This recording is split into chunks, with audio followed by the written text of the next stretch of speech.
Ελπίζω να μην σας κουράσαμε πάρα πολύ με τεράστιο όγκο πληροφοριών. Νομίζω κάθε πάνελ και κάθε συζήτηση είχε τα δικά της στοιχεία, τα οποία το έκαναν ξεχωριστό.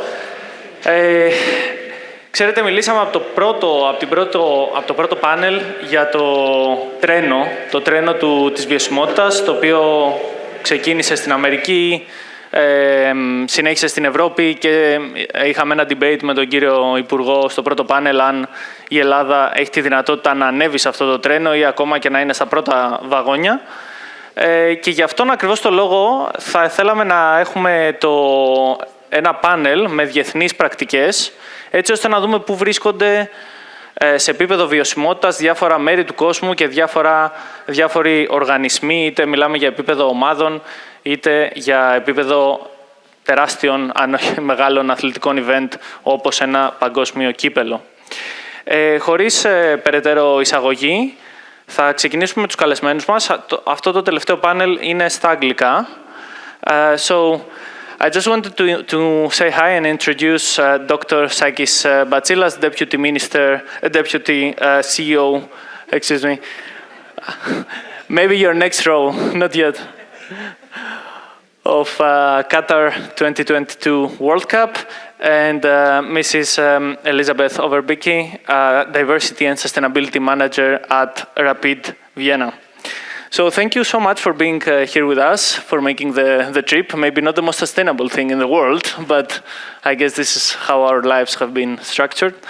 And I will start with you, Elisabeth, start discussing how the ESG have been evolved in the global sport governance, and perhaps what are the key drivers from what you see in your own organization in Rapid? What are the key drivers that an organization starts implementing ESG criteria?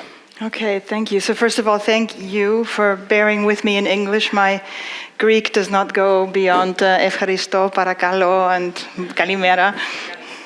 Kalinita. So thank you for that. So the ESG agenda is obviously bigger than just Greece. It's bigger than Europe. It's a global agenda. What we're seeing is that it's becoming a topic for sports from both within and from outside. From the outside, one of the things that we're seeing obviously is it starts with the licensing criteria. So the UEFA licensing criteria for clubs to even be allowed to play and have a license to play includes now from this year as an A criteria that they have a sustainability manager, so a person in the organization that is actually responsible for these topics, and that you have a strategy in place. Yeah, now you can always argue how good does the strategy have to be, but it's a first step to signify how important it is for UEFA, how important it is for the clubs to start taking this very serious. And we have seen the progression of these criteria. They were B criteria first, now they become A criteria. We expect that in a few years they're also going to want to see the strategies being implemented and things actually being done in terms of sustainability reporting. So that's the outside, a little bit from UEFA. We also see, of course, our sponsors heavily involved in this topic, often big companies who have reporting requirements. They're very interested to understand that the money that they're giving to sports clubs is being used in a way that is also sustainable. And of course from within, I mean, more and more of our own employees, future employees, also in terms of your employer brand, are looking at what you do and how you do it. So it's quite a mix of things internally and externally. Thank you so much for that. I'll move, obviously Qatar didn't have UEFA licensing requirements, right, for implementing an ESG strategy. So can you give us a little bit of the background on how did you structure your ESG strategy and implementation in Qatar, and what perhaps were the challenges and opportunities that you faced? I'll start by thanking you for having me here. I think it's a Greek paradox. It's the very first time after 20 years that I'm on a Greek summit, talking in English. And I've been over the world talking in English, but never in Greece. But first time in Greece talking in English, that's a paradox, but it's a nice one. I think before I answer your question, if you allow me for 2 or 3 observations, which potentially I would like to share, because 6 hours here in everyone, it's a little bit important to also realize my frustration sometimes, and it's good to be open on that. I think me and a few people that I have seen here, we are the legacy of 2004, which is the Olympic Games. And I think whatever happened so far, from 2004 to 2025, which is 21 years, it's potentially a neglect of everything what potentially we thought would have happened. 21 years without potentially action, and it's admirable what people already tried to do for the last years, but I think something to give a big thought, potentially from the government point of view, is that we cannot talk today, 20 years after, about what we will do with our infrastructure and be kind of fine or praise ourselves of where we're standing. And any given time, whenever I have a presentation or whenever I have a debate with people abroad, the first thing that they say, Athens 2004, it's totally of white elephants we need to avoid. And I think that's something that it's sad, but it's part of our process of how we haven't done things as supposed to do. Just the parenthesis for that. Going back to us in Qatar, I think I will try to, because there's so many things, and hearing whatever I hear today, we need to kind of structure, I need to structure my thoughts to kind of pinpoint a few elements that might be very interesting for you. The World Cup itself produced around 3.8 million tons of emission. And then out of this 3.8 million of emission, we had an obligation towards to FIFA and towards to our commitments to offset approximately 80% of that. Of course, we never managed to do that. However, what we managed to do is to offset the 1.8 million tons of emissions linked to the event itself, to operate the event. However, the movements of 1 million funds in and out, the accommodation, the transportation, all elements that happened there, we managed to do only 28%, which means, did we fail on that? Potentially yes, because we haven't taken into consideration what needs to happen. However, if I see it differently, for those that you don't know, Qatar 15 years ago was non-existent on the case of infrastructure, on venues, on training sites, on metro, on roads, and so on and so forth. Which means we start from scratch, trying to build and develop everything. By default, the percentage of emission is so high that even if you try to accomplish it, it will be impossible. We have done our best on that, but this is one of the points where we felt there was a big challenge and we didn't manage to complete 100%. A big element of today's discussion, but it's part also of the challenge, and potentially of the nice to have on a mandatory way, is education. I heard a lot about education here, but for me, if people are not educated, if this doesn't start from the schools, because what we have done in Qatar, we implement specific lessons within the schools from the first years for students to understand not only about what is ESG, but what is a community-giving thing for the World Cup, what is the World Cup, what is an event operation, elements that stand as core on their values. And I think this is important because I heard all the panelists here talking about we need to educate, we need to move. This cannot happen today, cannot happen tomorrow. This needs to start from schools. If you don't start this from schools, even if you have some training sessions and talking to people for an hour, it will not solve anything. And I think that's imperative if we want to move forward as such. And then the third one, in order not to go too much in depth, for us was media. A huge challenge was media because there was a perception that Qatar is not ready because human rights are not protected, because there is no freedom of speech because of 55,000 things. But thanks God, it came the day of the World Cup, where then everyone realized within Qatar that everything was just air. Because media can easily destroy or bring up whatever they want. And for us, it was a blessing on that time, because for 12 years we have been accused for not inclusion, for not transparency, for 55,000 things. And I think when the World Cup starts, it was the best thing for us, because coaches, media, they're coming to me and they say, we have been totally with our wrong perception for you because this is what media was telling us. And I think that was and isn't a challenge when it comes to ESG, because all the things that we wanted to do was so many that it was impossible not to fix it and to do it. It was indeed a great, huge media attention, positive and negative on this side. And I will move back to Rapid, where the media attention is not that high, but still a sports organization always attracts the media attention. So do you see any opportunities in terms of communicating the ESG strategies, initiatives through the media, obviously, but is there an opportunity when it comes to sponsors, when it comes to the engagement with the wider society? Yeah, absolutely, and I think it starts maybe with one club, but in reality it goes way beyond. Sports in general, I think, has a huge opportunity in being a role model for many of these topics. Fans, members, of all ages, look up to their heroes, their idols, and watch what they do, watch what they say, what they don't do, what they don't say.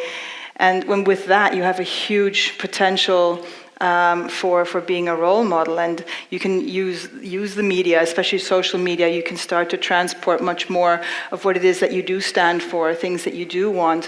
One of the things that we have also tried to do with our sponsors, or one of the things that I really try to enforce in the organization, is to not see a sponsorship as a you give us money and we do something with it, but rather a joint value partnership where you try to say, we want to partner and not just sponsor, but partner on things that are of common value and common importance to us.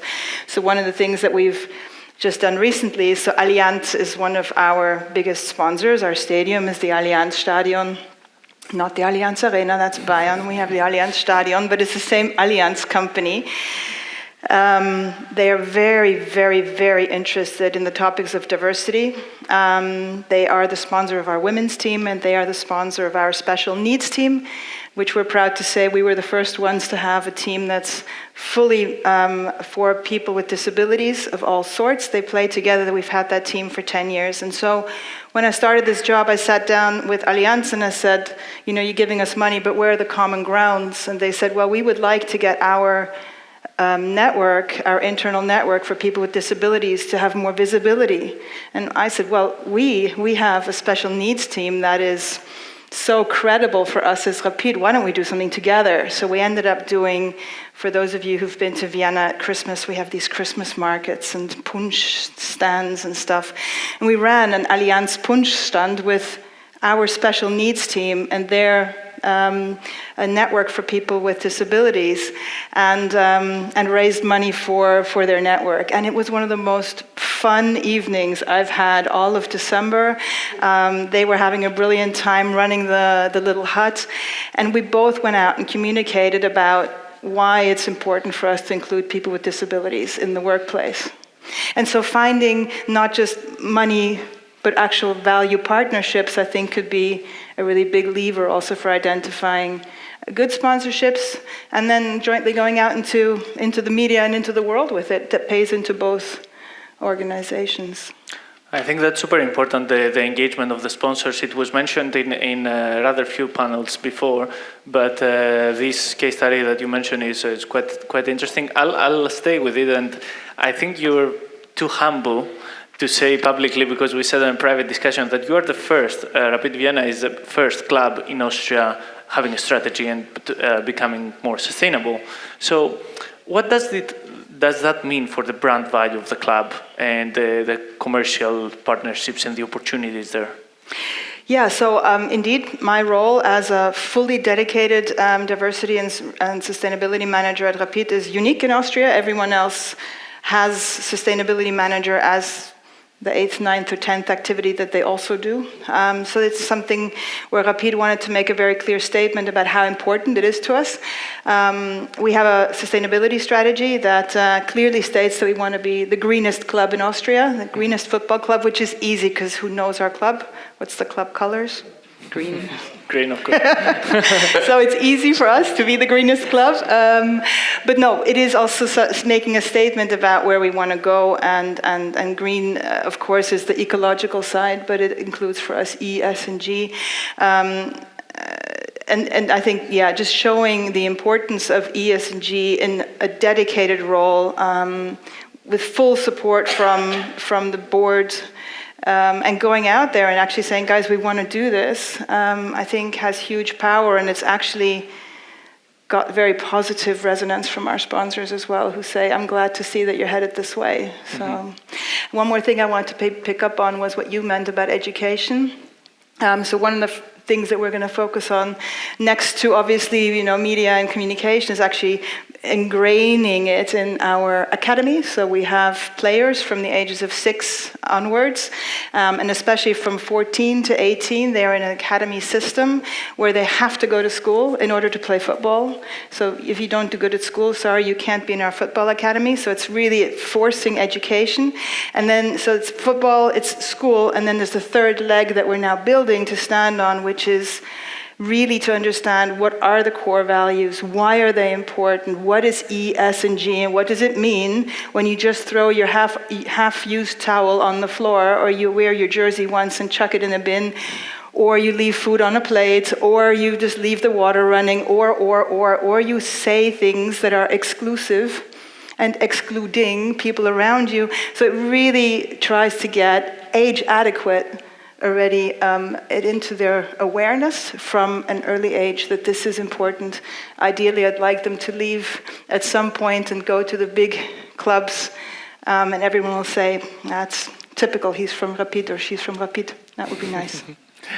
I think we all agree on the huge power and potential of sports to inspire change and engage on the wider sustainability topics. I'll pick up one of the things you said about the top level, about the board's support on ESG topics, and this has been mentioned quite a few times, how important it is to have the board in line with ESG initiatives. And I'll go back to Dr. Batsilas. Was that the case in Qatar? Did you have the board and the top level executives buy in when it comes to ESG topics? That's a disaster. Back on that time when and potentially I'm laughing now, but I was also an ignorant 10 years back, because when we set up the structure, sustainability was one of the main focus areas that they need to be there. But between the CEO and myself, we had a big kind of fight of where the sustainability will sit, because I was trying to push, it's a very important thing that needs to be under the CEO. The CEO thought, I have 55,000 things I don't want to have also sustainability on top of me. And then I inherited sustainability under me. And then the first 6 months, Jose, who was the sustainability director, he was coming every day to my office, and I had no focus at all to any sustainability topics. But because of his persistence, in order to educate me, because it's not that we know things, we learn things. And I had an expert who has lived on that. And every day he was coming with a new topic. He was not taking a solution, but he was coming with a new topic. And then after a while, everything piled up, and I said, okay, we need to because I felt I'm part of that, and I need to find solutions. And thanks to him, if today I'm on a position to talk about that, is because he was insisting and pushing for that. And then coming back to your question, we formed immediately after the establishment of the organizing committee a steering group, an ESG steering group, where we had FIFA partners, we had the organizing committee, and we had the host country authority. All three together, we identify around 79 key topics and initiatives that they need to be taken in order to tick the box, number one, but also exceed the expectations of what potentially FIFA wanted. And I think FIFA on that, they are very pioneering, and I need to admit on that because we have been appointed on 2nd of December 2010, and 3 months after, the director of sustainability of FIFA, he was the first person coming to Doha in order to say, how can we partner, how can we cooperate? Which means already the whole setup was there in order even for us to succeed. I was listening before about infrastructure. I mean, I cannot resonate at all, with all the respect to our panelists prior, that so many years after there is no LED or GSAS accreditation on stadia that exist already more than 30, 40, 20 years. And we're talking today about accrediting them on a LED. I mean, I cannot resonate. I understand that everyone inherits from the next one and they need to do the best, but for me this is, it cannot move to that.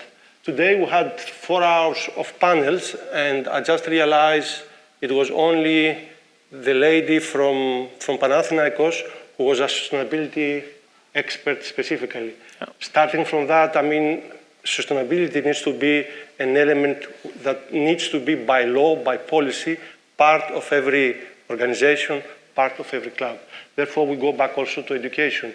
If the government itself, with the policies, they don't oblige that, then don't expect also even from the organizations themselves to focus on that. The roots are more deep in compared to what we discuss, and I think this is imperative if we want to move forward as such. Funny to call education, and we usually think about schools, we usually think about athletes after their career, but in this case we're talking about education on ourselves, basically, on sport managers, that they would be able to implement sustainability initiatives. So thanks to Jose, you got some experience on that. And taking this experience of the World Cup, of all these years working on having sustainability under your agenda, how do you move that forward in your new role being involved in Saudi Arabia, be it for the World Cup?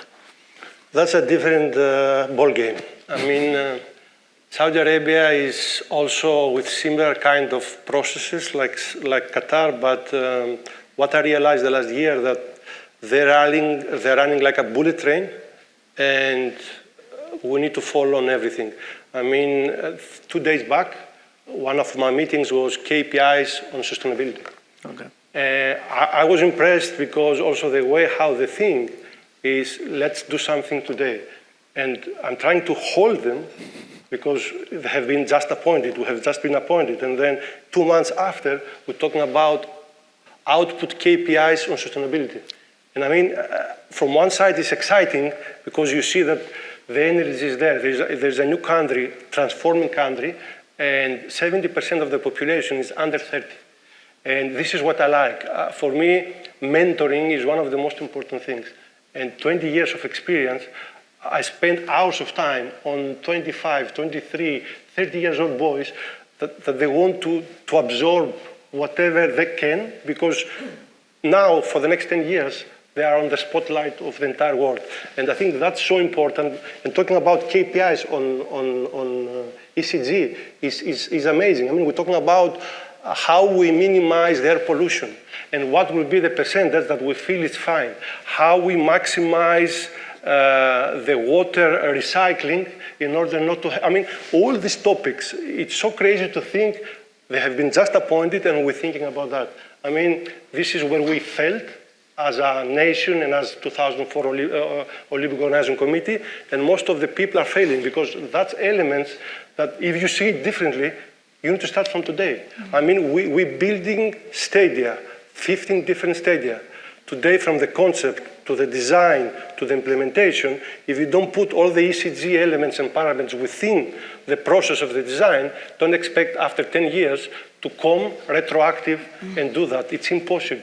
And the thinking there is such one that is so progressive that makes me also happy because I resonate with all these things because I went through the process for the last 15 years. I think it's quite interesting in the case of Qatar and even more with Saudi Arabia, the existence of a national strategy, of a vision that all different stakeholders... By the way, I need to cut you. I wanted to say that because when the minister was talking, or the general secretary, I was thinking Qatar has a vision and a strategy on 2030. Saudi Arabia has exactly the same. I mean, what is our vision here? I have no idea. What is the national strategy on that? I have no idea. Maybe exists, maybe not. But if you do not have this kind of strategy, how you want then to focus on strategic objectives, and then how even you want to go to the output of KPIs and what you want to achieve. I mean, this is fundamental aspects that I don't know if we have, I hope we have, but it's paramount for the success of an event. Yeah, I'm not sure if we have, but I think this is a very, very important topic, and I'll stay a little bit with this. How do you perceive in Austria the existence of a strategy, either it comes from the government or the league or the federation? Is there a kind of national or a strategy that all clubs or sports stakeholders align when it comes to diversity topics, ESG topics in general? No, so there isn't a strategy like you just described that comes from the top. I think we have the EU Green Deal, Clean Deal, slightly revised recently. So there is obviously the EU goals overall for carbon neutrality by 2050 and the goals for 2030 that Austria, like every other European Union country, strives to meet. From a football perspective, like I said, the UEFA has made licensing criteria quite clear, so that has to be done. I think it's not as strong as what you were describing. I wish it was. I think it would be nice. But I do actually feel that there's a large part of society that's also pushing for this. So I guess that's what I also meant from the outside in. So a lot of our members at the last, so Rapid is a member-owned club, and our last General Assembly, there were a lot of questions about our sustainability strategy, about what we're doing, about our activities in the space of ESG. So the members are asking about it. At the same time, our sponsors are asking about it, and new employees that we're looking to recruit are asking about it. So I think even without maybe a top-down mandate, I'm beginning to feel that there is quite a momentum in our society that's pushing for this, maybe also because we see some of the effects, especially of global warming. Yeah, we haven't had any rain in the east of Austria for about 4 months. We've had floods in September that wiped out most of the north of Austria. These things are happening, and I think people are becoming aware. And from a diversity and inclusion space, I think there's more and more desire, I think, from the society for clubs to play a role here. I wish that there was maybe even more. I'm a little bit actually disappointed about the CSRD becoming so softened, what I would have preferred, rather than them lifting the limits to make 80% of Europe's companies not compliant or not needing to report. I would have preferred keep it where it is, but keep it small. Yeah. So that everyone has to at least start thinking a little bit about what they're doing. We're going to do it anyway. Yeah, we're going to continue with a small scale of that, but a lot of companies will just say, great. And so the pressure is off a little bit, which is a shame. Let's stick a little bit on that, because I think it gives an interesting case of where the external circumstances, the war in Ukraine, the war in Palestine, the energy crisis and all the other effects of these political situations, they affect sustainability, they affect ESG. Christos, the previous moderator, mentioned it, that Donald Trump makes a statement on ESG and everything, there is a huge backlash. So we've seen these effects in Europe. What about the Middle East? Does the global situation affect the Middle East when it comes to ESG? I think that's the number one region in the world that affects ESG by default. I mean, we're talking about desert, and then on top of that, you need to implement basic national strategies to develop your country. And then if I leave the development and I go, let's say in Qatar specifically, when you have gas and petrol, I mean, whatever kind of actions you will take to minimize things, it will be impossible. It's either you sacrifice your people or you sacrifice the environment. Can it be a balance on that? Potentially, yes. But I mean, exactly because of the geographical positioning and the footprint that the Middle East, I'm not even referring to Qatar because it's not only the Qatar the case, the footprint on its own is such one that affects by default any potential activity that you will take to enforce that.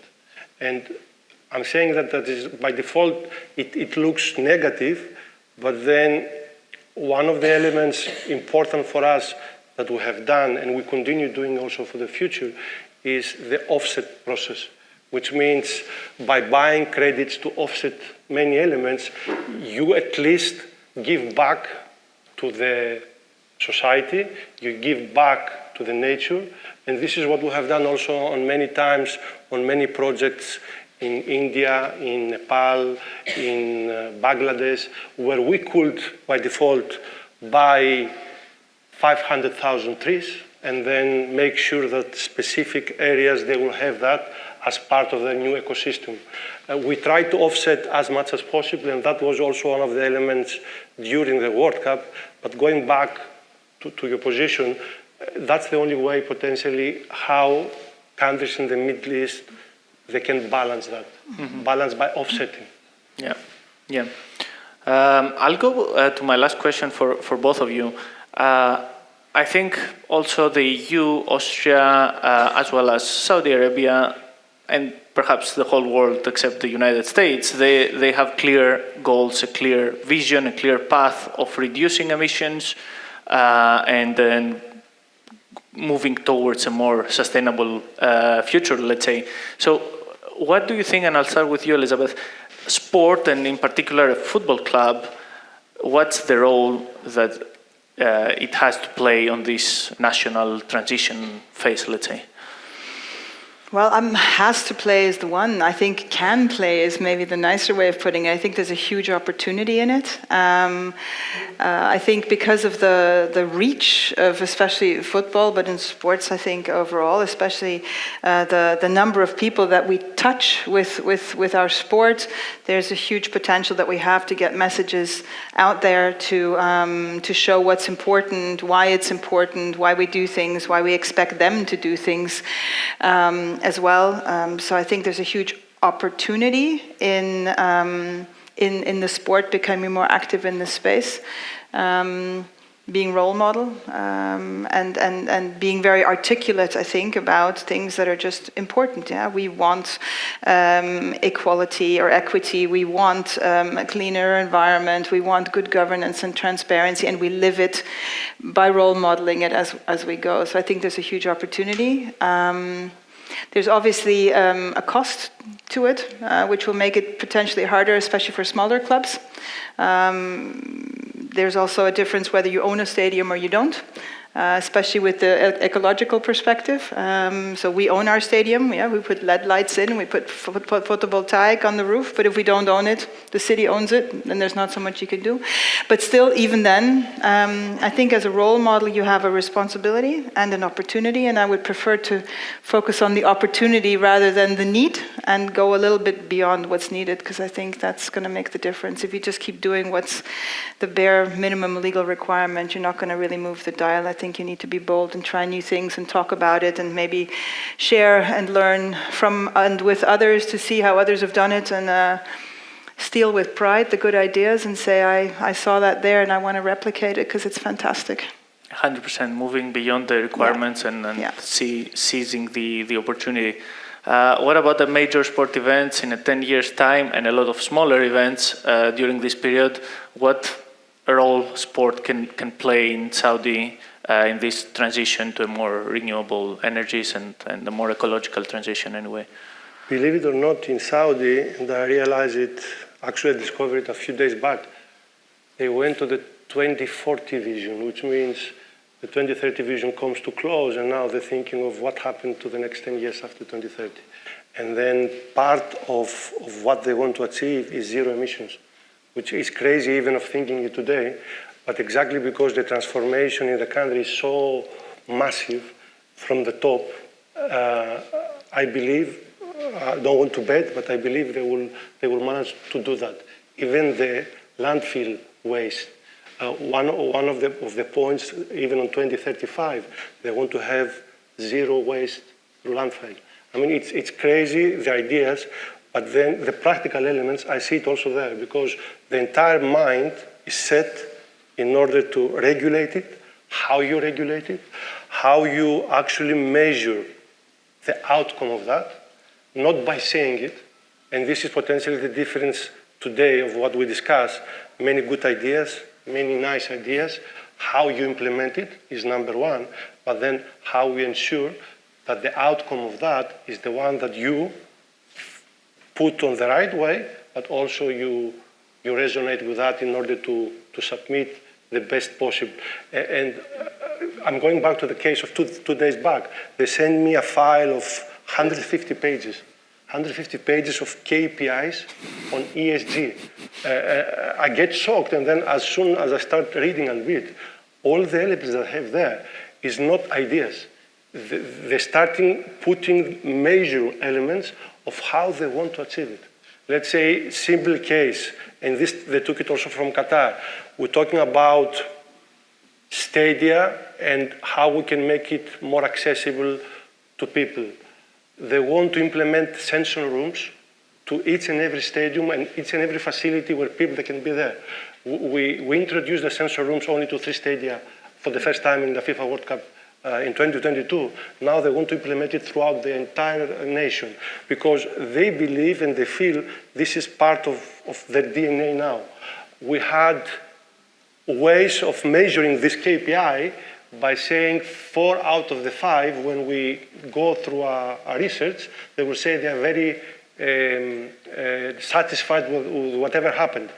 In Qatar, happened to be 4.5, and I had this discussion last week, and they say, if in Qatar was 4.5, we want to have 5 out of 5, which means even the thinking, even if it's a competition point for them, to go through the step, it's so important, and therefore I feel always nice because I see that always I want to go a step further.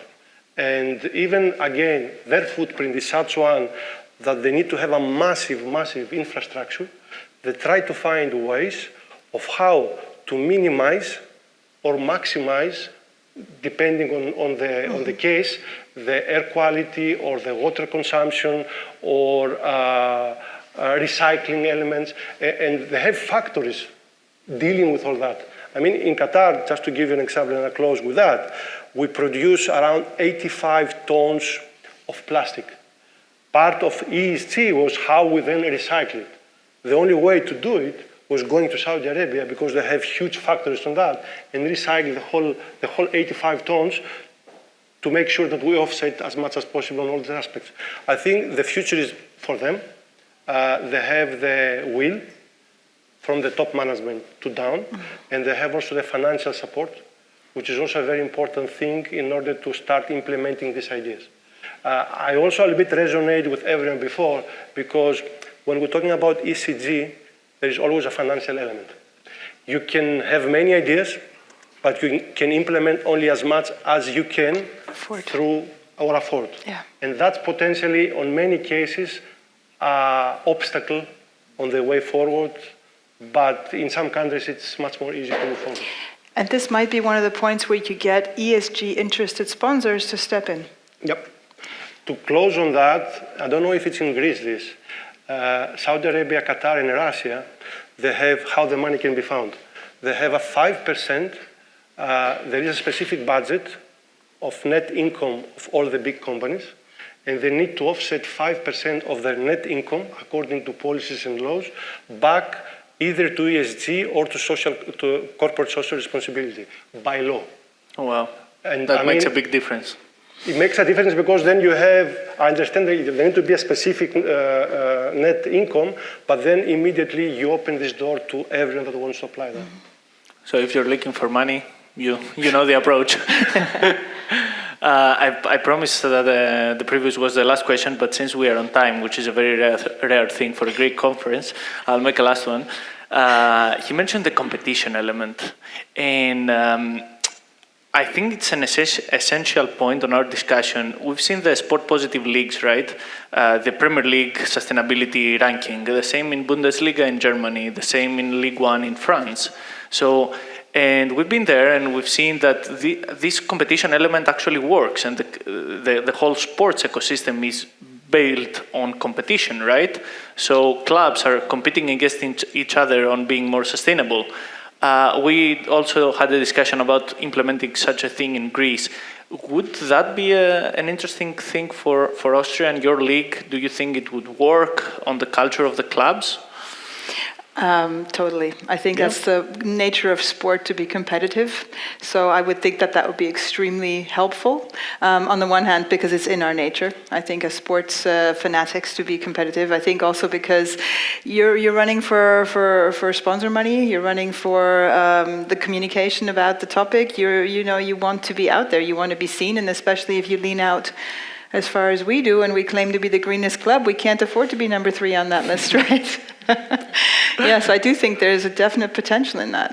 It's where the bold statements, they face reality, right? Yeah. Oh, crap. Did we say that? No. Yeah. No. Thank you so much for being here with us. Thank you so much for sharing the insights on your respective field. Thank you so much, also all of you. Thank you. Σας ευχαριστούμε πάρα πολύ για την παρουσία σας εδώ. Είναι πάρα πολύ τιμητική. Ελπίζω να ευχαριστηθήκατε το συνέδριο και νομίζω έχουμε πάρει ένα clear μήνυμα ότι αυτό το συνέδριο ή παρόμοιες συναντήσεις πρέπει να γίνουν θεσμός για να υπάρχει συνέχεια σε αυτή τη συζήτηση και να μην είναι απλά ένα πυροτέχνημα το οποίο ρίξαμε σήμερα και θα ξεχαστεί αύριο. Σας ευχαριστούμε και πάλι και είμαστε σε επικοινωνία.